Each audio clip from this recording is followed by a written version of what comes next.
There are moments in sport that arrive like a hard punctuation mark, a single sound that changes how the sentence reads. June 19, 2016 is one of them. Game 7 of the NBA Finals. Oracle Arena, the clock at 53.4 seconds. LeBron James pulls defenders with gravity. Kyrie Irving pulls his hand back and lets the ball go. It clears Stephen Curry's outstretched arm, curls through net, and in that movement, 1,000 different narratives snap into place. Triumph, relief, vindication. It is the kind of shot that becomes an epic, a public event that reorients collective memory. For a long while after, whenever people tried to talk about Kyrie, they started there. Not because it contained everything.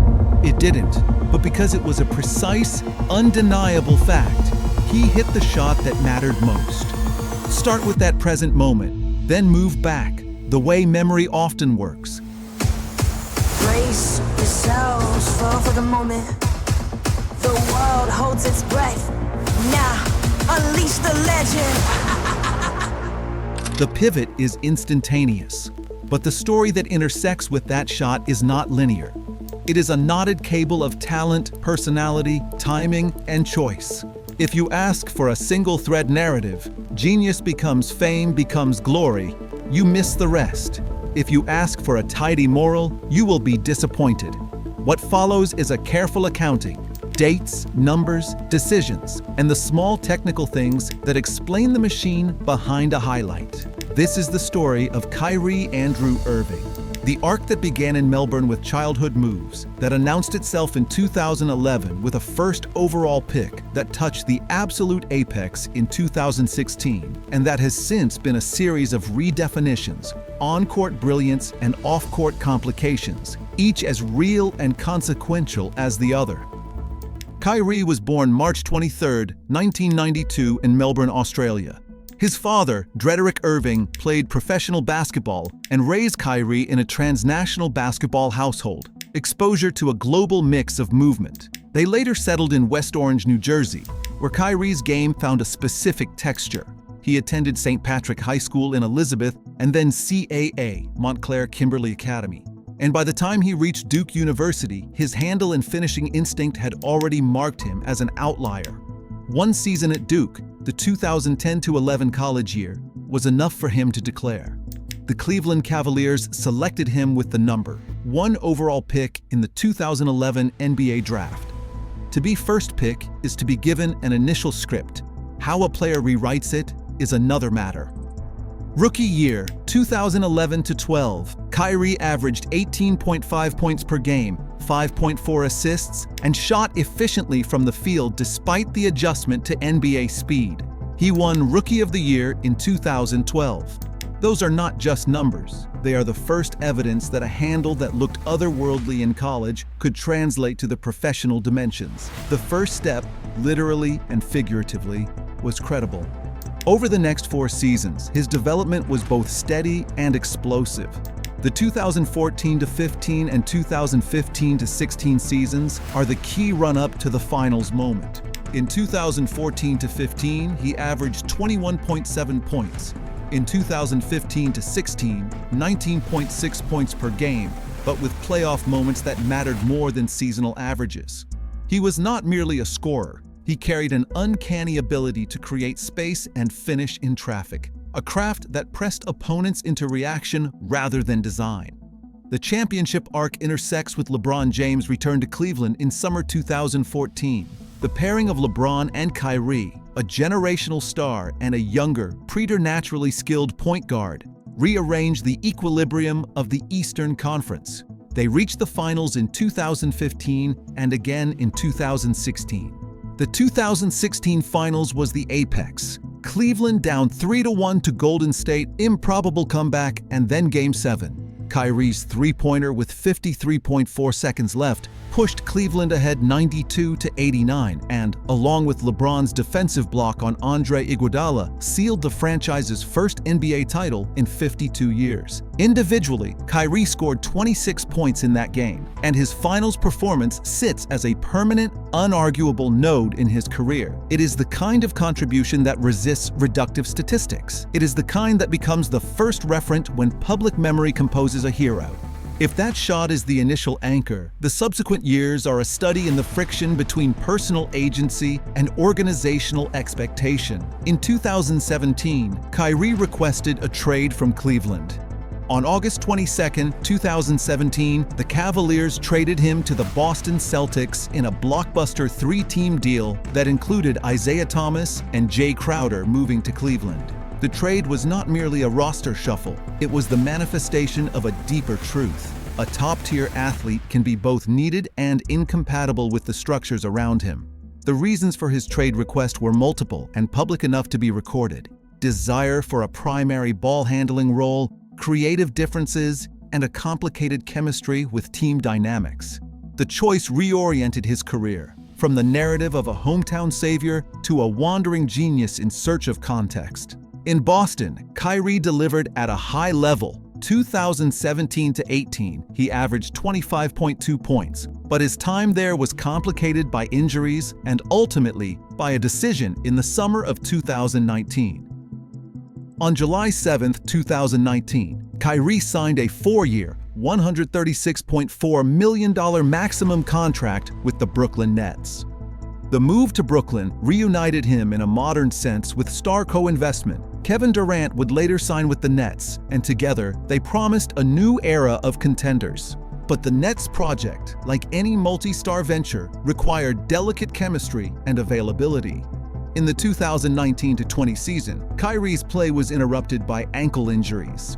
In 2020-21, there were complexities related to the pandemic, public statements, and then the long saga of availability and playing time. To be precise with numbers and dates, because these matter, Kyrie's per-game scoring peaks include 2014-15 and 2016-17 seasons with averages above 20 ppg. His career scoring average, as of common public tallies after the 2022-23 range, hovered in the low to mid-20s at peak seasons, with career averages typically reported around the high teens to low 20s depending on the cutoff year.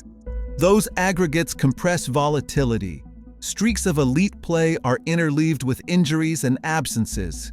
Injuries, ankle sprains, hamstring niggles, the usual professional hazards, are part of any player's ledger, and Kyrie's are notable but not uniquely career-defining in the way an ACL tear is for others. More consequential for his public narrative are decisions and statements off the floor. From 2017 onward, Kyrie's public life took on an amplified character. He became one of the most discussed players, not merely for his on-court skill, but for his off-court stances. In 2018 and later, he engaged in culturally charged discourse, political comment, social media choices, and controversial public positions that complicated a straightforward star athlete identity. These choices affected public perception in measurable ways. Media narratives intensified, social conversations bifurcated, and some team contexts had to navigate PR alongside X's on-court logistics.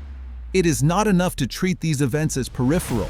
They are core to understanding why Kyrie's career after 2016 read less like a linear ascent and more like alternating seasons of brilliance and controversy. There is a technical point to make about Irving's game that helps explain why he remained effective despite the noise. His handle and finishing craft are not the kind you coach into a player easily. They are partly genetic and partly obsessive hours of repetition. The first step creates angles that remain valuable, even when the metagame shifts towards spacing and three-point emphasis. High-level defenders adjust. Yes, length and switching are tactical counters, but the ability to isolate and finish in small windows still carries a premium. That is why teams continue to pay real money for his services. They calculated that in certain minutes he could still produce a scoring margin above replacement level. But talent plus controversy is a complicated valuation. In 2019, the Nets front office bet that pairing Kyrie with Kevin Durant could produce title contention. The wager needed availability, alignment, and health. Injuries and other absences prevented the project from producing an NBA championship in the immediate years following. High-profile playoff exits, like the 2021-22 Eastern Conference playoffs where the Nets collapsed against Boston, magnified questions about cohesion. On the statistical ledger, playoff series and moments are discrete. In cultural memory, they are crucibles. Players who fail to produce in playoff context often face harsher narratives than regular season excellence would predict. Kyrie's career through the early 2020s is notable for its peaks. Multiple 50-point games in his career, multiple All-Star selections, he has been an NBA All-Star multiple times, with selection years including 2013, 2014, 2015, 2017, 2018, 2019, 2021. The exact list depends on the cutoff and an ability to produce in high-leverage game moments. At the same time, his career shows a pattern of discontinuities, trade requests, movement between teams, public controversies, and intermittent injuries. Each is a variable that complicates the straightforward greatest players calculus. Let's be clear, the lens of measurement matters. If you value peak moments and singular contributions, Kyrie scores high. If you value long-term, unbroken availability and a career arc defined by uninterrupted team building and multiple rings as a primary star, the calculus is less flattering. Neither is the only valid metric. The NBA's history contains players who are immortalized for peak deeds, think of the shot that defines a franchise, and players who are immortalized for sustained dynastic production. Kyrie's position within that taxonomy is hybrid. A deeper point. The modern NBA is as much about narrative and branding as it is about on-court output. A player that generates conversation becomes a cultural commodity, not only for ticket sales, but for subscriptions, campaigns, and media cycles. Kyrie's off-court statements and the subsequent media reaction are part of his marketability's dialectic. They generate attention, but they also impose costs in fan goodwill and trust that organizations must manage. Front offices run expected value calculations that include both on-court wins and off-court friction. Irving's case is a case study in how a team must weigh talent against organizational risk. Even as critics catalog moments of friction, teammates and opponents often speak in technical terms about his craft. Coaches value a player who can create a possession out of chaos, who can pull a defender one way and release a shot that forces defensive rotations. It is worth remembering that basketball, ultimately, is a series of micro-interactions. In that machinic sense, Kyrie adds more value than a simple box score may show when he is available and aligned with a coach's plan. There are also personal evolutions to acknowledge. As he aged, Kyrie's priorities, public interests, and philanthropic ventures shifted. He engaged in film production, cultural projects, and other investments that reflect a player thinking beyond the arc of a single season. Those choices shape a legacy in ways that championships alone do not capture. They also reflect the modern athlete's platform expansion into culture broadly. So, what is the honest line? It is neither blind praise nor cynical dismissal. The facts are specific. No, 1 overall pick in 2011, NBA Rookie of the Year, 2012, NBA Champion and Finals Game 7 hero on June 19, 2016. Multiple All-Star seasons, blockbuster trade to Boston in August 2017. Maximum level contract with Brooklyn in July 2019. Significant public controversies beginning in the late 2010s and into the 2020s that affected public perception and team calculus. Interspersed are season-level numbers, multiple 20-plus point seasons, peaks that exceed 25 points per game in certain years, game-winning moments, and playoff heroics. Those are the nodes.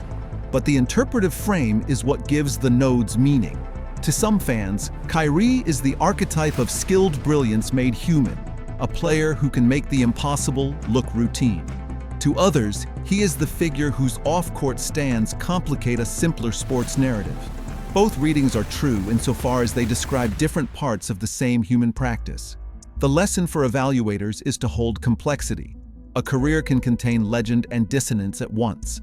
If you ask what the future of his legacy might hold, the answer depends on what he does next, how he performs in high-leverage playoff situations, whether he achieves another championship in a primary role, whether his public persona evolves toward a steadier equilibrium that teams and fans can incorporate. Sport is unforgiving, but also generous with second acts. The narrative currency of a shot, that 53.4-second dagger in 2016, endures. It is a permanent proof of capability. But legacy is not a single moment. It is an aggregation of moments, choices, and the public's willingness to integrate the messy parts into a coherent whole. In the end, Kyrie Irving's story resists a single moral because he refuses the single register. He is brilliant where brilliance matters. He is divisive where division is possible. The shot in 2016 is a fact. The controversies are facts. The all-star nods, the statistics, the trade dates, all facts. Your judgment will depend on how you weight them. If cultural memory privileges unforgettable moments, Kyrie is secure. If cultural memory privileges unbroken dynastic presence, his standing is more contested. Both positions are rational. So return for a second to that image. 53.4 seconds left. June 19th, 2016. The ball leaves Kyrie's hand. For a moment, everything agrees. The shot becomes the hinge of the story we start with and the lens through which we see the rest. But the rest, the choices, the trades, the statements, the seasons of reinvention, is where the texture is. That texture matters. It complicates. It forces a more generous, or at least more careful, reading. And in that careful reading, Kyrie Irving remains one of the most interesting case studies in modern basketball. A player whose on-court acts are brilliant, whose off-court life is consequential, and whose legacy will require historians to hold both the shot and the shadow in hand.